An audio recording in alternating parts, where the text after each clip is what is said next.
درود پاک کب کب کہاں کہاں اور کیسے کیسے کام آتا ہے۔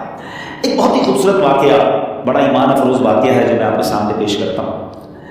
ایک دوست نے اپنے ایک دوسرے دوست کو قرض دیا، اور جب اس نے قرض دیا تو وہ قرض ایک بڑی اماؤنٹ تھی، 3000 دینار۔ وہ ٹائم آ گیا جب اس ٹائم وہ قرض لینے کے لیے اپنے دوست کے پاس گیا کہ بھائی مجھے میرے پیسے واپس دو، تو اس نے کہا کہ پیسے تو نہیں میرے پاس، میں کولیپس ہو گیا ہوں، بزنس اب میرا ختم ہو گیا ہے، میں تمہاری رقم نہیں دے سکتا۔ اس نے کانٹیکٹ دے دیا اسے کہ ٹھیک ہے اتنے دنوں کے بعد میں دے دوں گا۔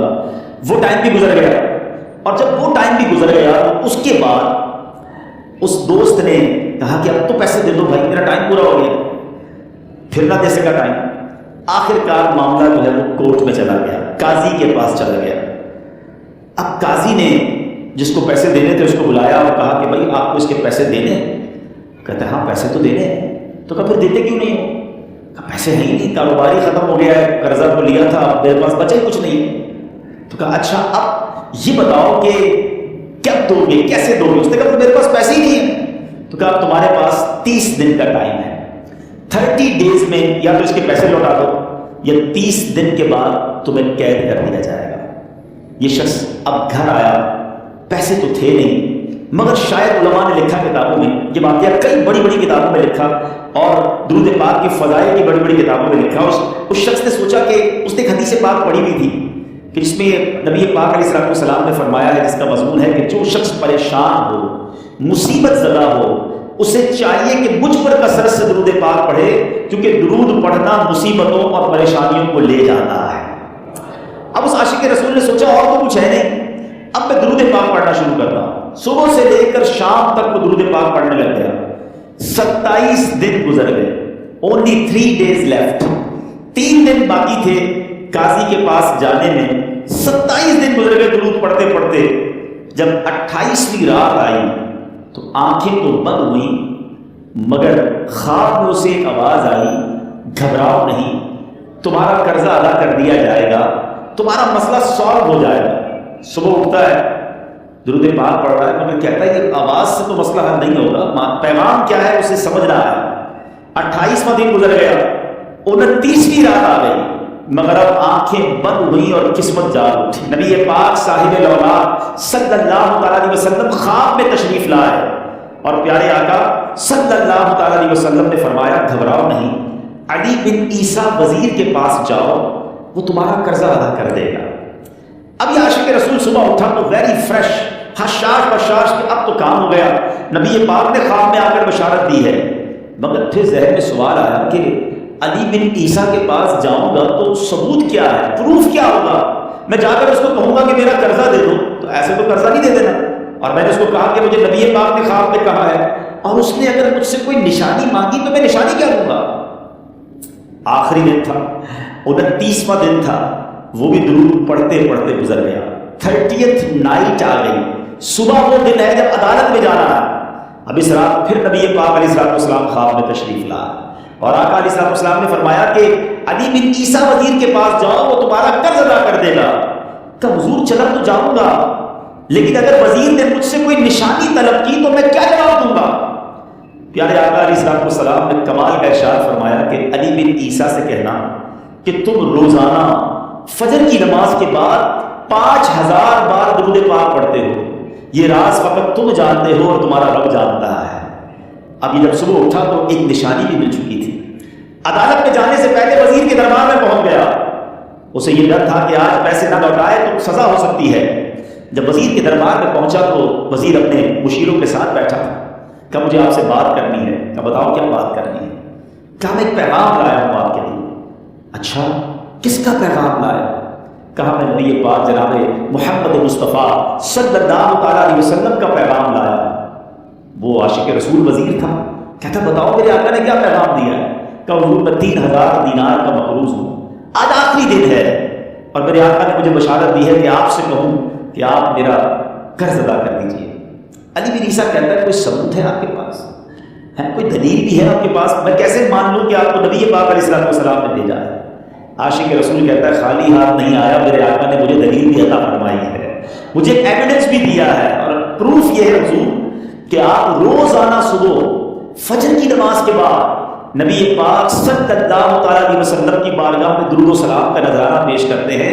جب تک 5000 کا عدد پورا نہیں ہوتا آپ اس وقت تک کسی اور سے بات نہیں کرتے.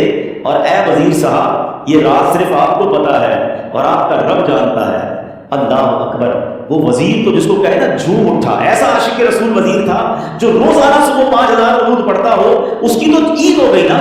وہ کہتا ہے مرحبا یا رسول اللہ، میرے آقا نے میرے درود قبول کر لیے، اس سے بڑھ کر میرے لیے سعادت کیا ہوگی. اب یہ وزیر اپنی سیٹ سے اٹھتا ہے، اپنے کمرے میں جاتا ہے. تھوڑی دیر بعد واپس آ کر اس عاشق رسول کے ہاتھ میں 3000 دینار رکھ کر کہتا ہے حضور پہلے 3000 دینار تو نبی پاک کا حکم کی میں ادب سے بجا لاتا ہوں، میرے آقا نے جو حکم فرمایا یہ 3000 دینار آپ کو پیش کرتا ہوں. حضور ایک اور 3000 دینار لیجئے. میرے گھر آپ آئے، اتنی اچھی خبر سنائی، آپ نے قدم رنجا فرمایا، یہ 3000 اس کا نذرانہ ہے. اور ایسا کیجئے 3000 اور لیجئے، اس سے اپنے بچوں کے لیے کوئی چھوٹا موٹا کام شروع کیجئے اور ایک وعدہ کر کے جائیے آج کے بعد زندگی میں آپ کو جب بھی کوئی کام پڑے میں آپ کا بھائی ہوں، مجھے یہ خدمت کا موقع دیجیے گا. اللہ اکبر. وہ مقروض جو ایک رات پہلے 3000 دینار کا مقروض تھا، ہو سکتا ہے اس کے بیک آف مائنڈ یہ بھی چل رہا ہو کہ اب شاید کل میں نے جیل میں جا کر عدالت میں جا کر گرفتاری دے کر جیل میں جانا ہے، مگر اب 9000 دینار ہاتھ میں ہے. عاشق رسول جھومتا ہوا نبی پاک کی یاد میں گھومتا ہوا اب عدالت میں پہنچا. عدالت میں everybody expecting over there کہ آج اس نے آنا ہے اور آ کر کہنا یہی ہے کہ پیسے تو نہیں ہیں، گرفتار کر لو. مگر جا کر اس عاشق رسول نے 3000 دینار جج صاحب کے ہاتھ میں رکھ دیے. قاضی کہتا ہے پہلے تو یہ بتاؤ پیسے آئے کدھر سے؟ تم تو کہتے تھے غریب ہو، تم تو کہتے تھے کاروبار نہیں ہے، ایک مہینے میں اتنی بڑی رقم کا انتظام کیسے ہو گیا؟